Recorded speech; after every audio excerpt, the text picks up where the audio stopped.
I don't know how I used to run a coffee trailer full time and do what I'm doing now with the ponies. I don't know if it's just genuinely what you do fills the time you have. So no matter what amount of time you have, what you have to do, it manages to fill it. And they say, if you need something done, ask a busy person. Maybe I'm just taking life easier these days, or genuinely, I don't know. I used to have a full-time coffee trailer and I would be on that open 4 or 5 days a week, depending. When I closed, I think I was on 5 days a week. I had done it 4 days a week, but I was doing 5 Monday to Friday. And then Saturday, Sunday was cleaning up, shopping, doing the books, getting ready for opening the week ahead again. It really was a 7 days a week kind of job. And I was doing the ponies as well. And I just don't know how.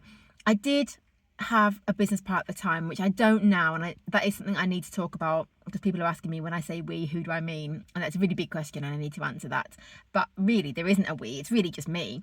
But I guess have a lot of support around me, so I just feel like actually it isn't just me. But in terms of the stud, it's just me now. So I guess there's that, having two people involved halves the work, but still having an extra full-time job on top of this full-time job. And I was doing content as well for the last couple of years of having the coffee trailer open, like social media content.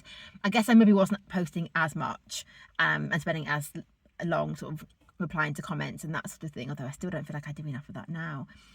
But yeah, how did I have a full-time coffee trailer, like 5 days a week coffee trailer?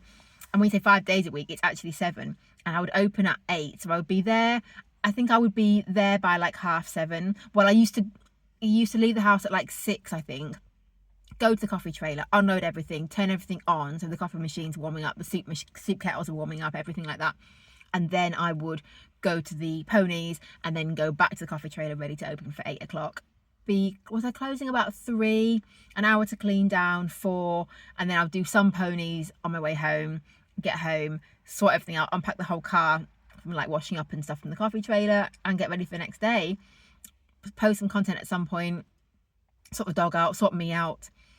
I have to say though, if I sat down, I would fall asleep. I was definitely exhausted at the time. I remember messaging my friend who's an optometrist, saying, is it maybe like, do I need glasses if I'm like falling asleep a lot? Like thinking that maybe my eyes were tired, because I was falling asleep when driving. Well, obviously not actually, but like struggling to stay awake when driving and things. And literally, if I sat down, I would fall asleep. And I didn't sit down all day. I was on my feet all day at the coffee trailer. I was on my feet with the ponies. And when I got home, I was making things and doing things in the kitchen for the coffee trailer. So I really didn't sit down, apart from in the car driving or on the toilet. That was it. And I said to my friend, do you think I need glasses? Are my eyes just really tired? So no, I think you're really tired. Like genuinely, I hadn't realised, I think, how sleep deprived I was. I was exhausted and just like running on. I don't know, just got to keep going, just got to keep going, just got to keep going. I'm so glad that I left it. I didn't, I loved it in lots of ways, but it wasn't really going to ever get me anywhere. I wasn't able to put money aside from it, just kind of survive. And you have to keep doing it 5 days a week, which actually be 7. You can't really have days off, not easily, or not many, or holidays. I couldn't afford holidays anyway, so it's fine. So it was. I wasn't doing it in a way which was a kind of business that I could take a break from or put money aside with or anything. It was just kind of keeping my head above water. So I'm glad that I left it behind. But yeah, honestly, how did I manage to do that plus the ponies? I think though that I do the ponies better now.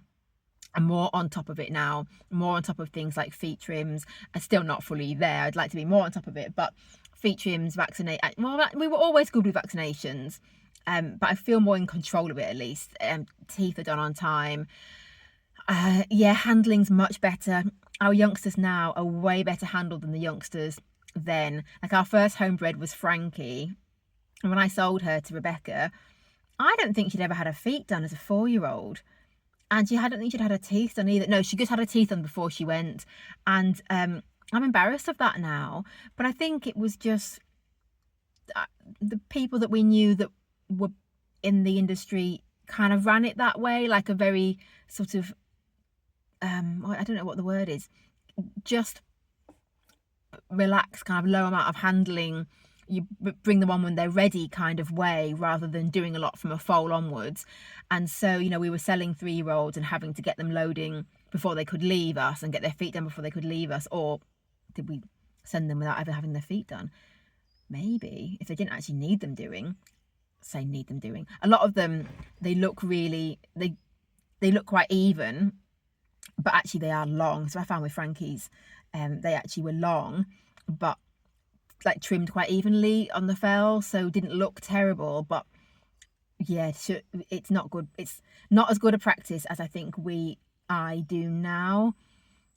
I think, and like Tim and Finn and Nix and Autumn are way better handled, and Callie and Annie. But I'm lucky with Callie and Annie, the 2 foals, because they are so, just by their nature, they're so easy. But the yearlings, Tim, Finn, Nix and Autumn, particularly the 2 colts, are so well handled in comparison to anything we've had before. And so, you know, the fact that we've still, I mean, MJ is a unique case, but even like, Stella. I mean, Stella's got her own issues, which I need to talk about separately. But in terms of handling, as a foal or weanling, she wouldn't have been ready to go to a new home because she just wasn't handled enough. You know, it would have been too much for her. She also looked awful. She looked terrible. So one of the reasons to not sell them as weanlings or yearlings even is, I think, if they don't look good, they can go through a really awful phase and they don't look their best. But in the past also, we've just not had them handled enough, and that's on us really. I guess it was time. It was also a different approach. I think being on social media has made me examine myself a lot in our practices. And I think just seeing other people's practices, because now not only am I posting on social media, but I'm consuming social media now. I'm consuming more content, and I see what other people do with their foals, and I'm like, why didn't we do that? I think we just didn't think that was the norm, or we didn't think that's what you did with foals, you know, when they're ready.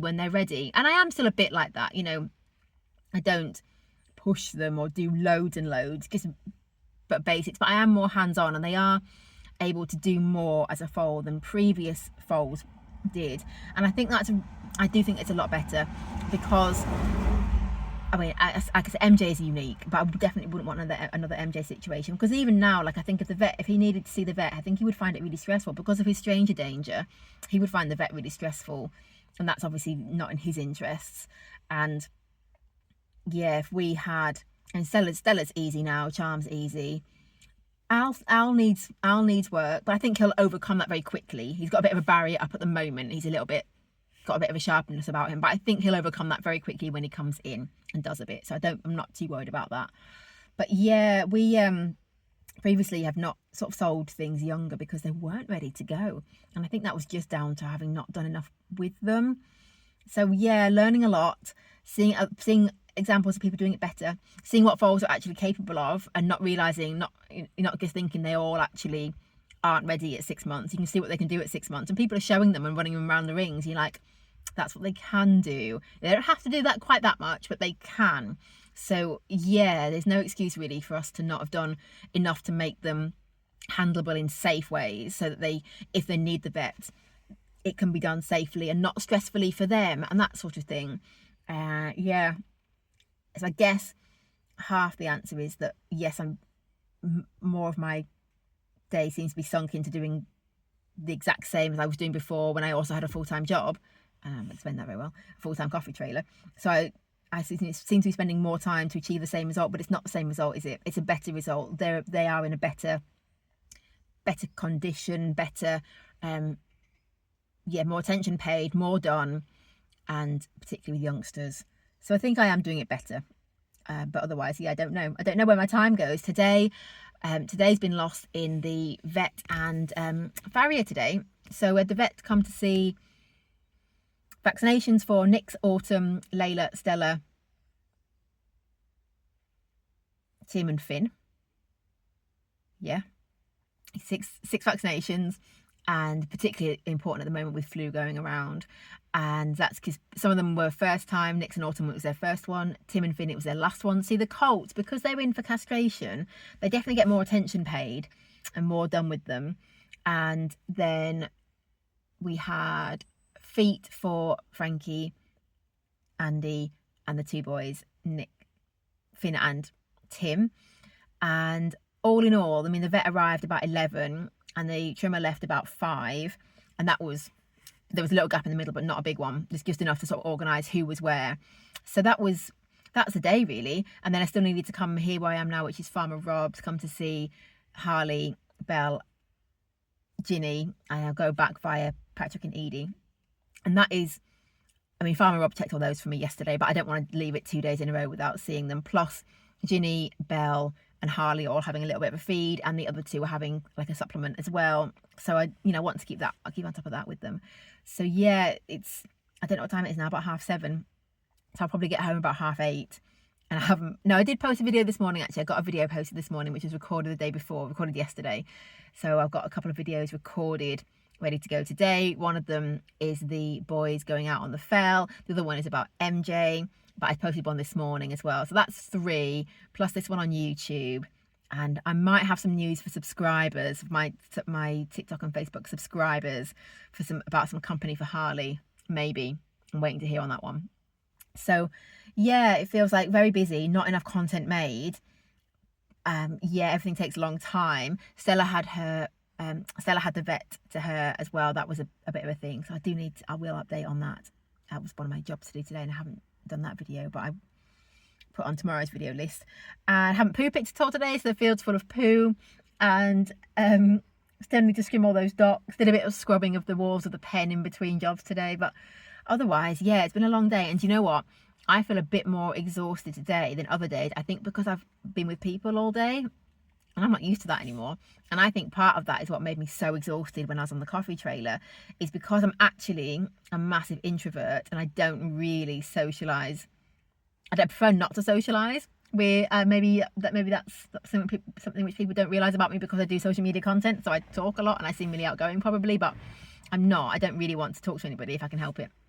So, but obviously the vet and the farrier, something I don't want to talk to them. I absolutely do. And yeah, I do need some social. Yeah, I can't really say that my social calendar is filled with vets and farriers.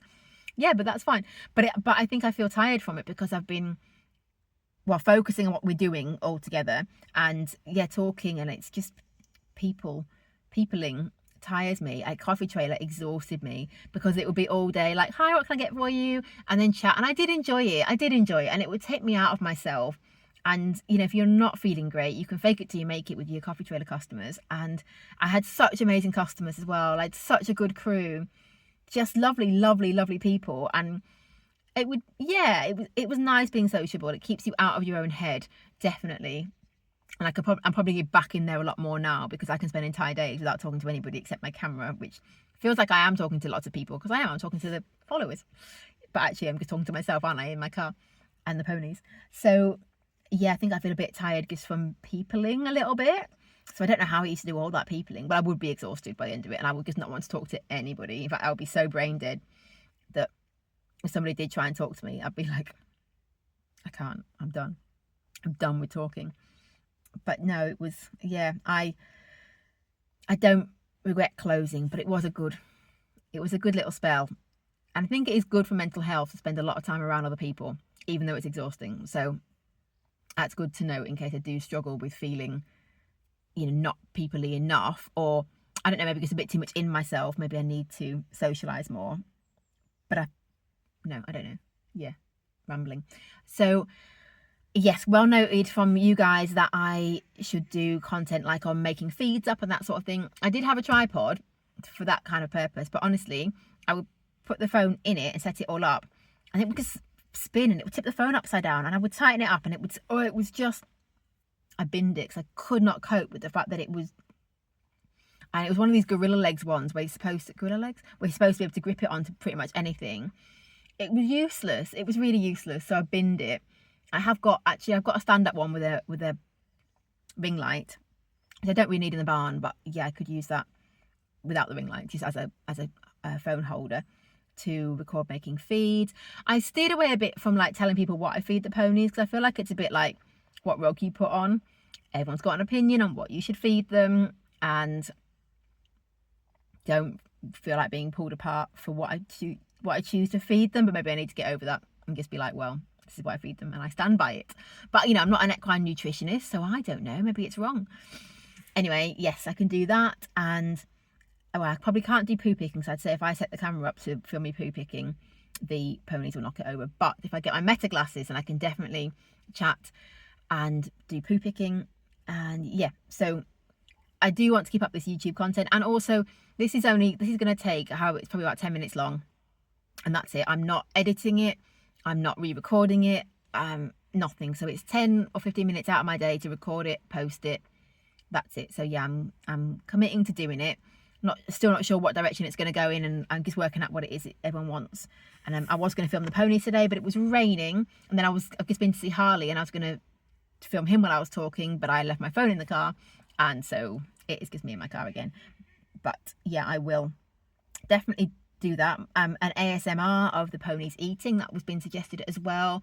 And yeah, so lots of ideas for this sort of content. It's just going to be a bit unedited, because that's the only way I can do it where it doesn't take up loads of time, which means it probably is a bit stumbly, a bit rambly, a bit go off in crazy directions or boring directions. But yeah, I think it's the only way to do it. And maybe I'll get better as I practice at not, keeping myself focused. Yeah. Okay, so what is it tomorrow? Wednesday. Right. Yeah, good.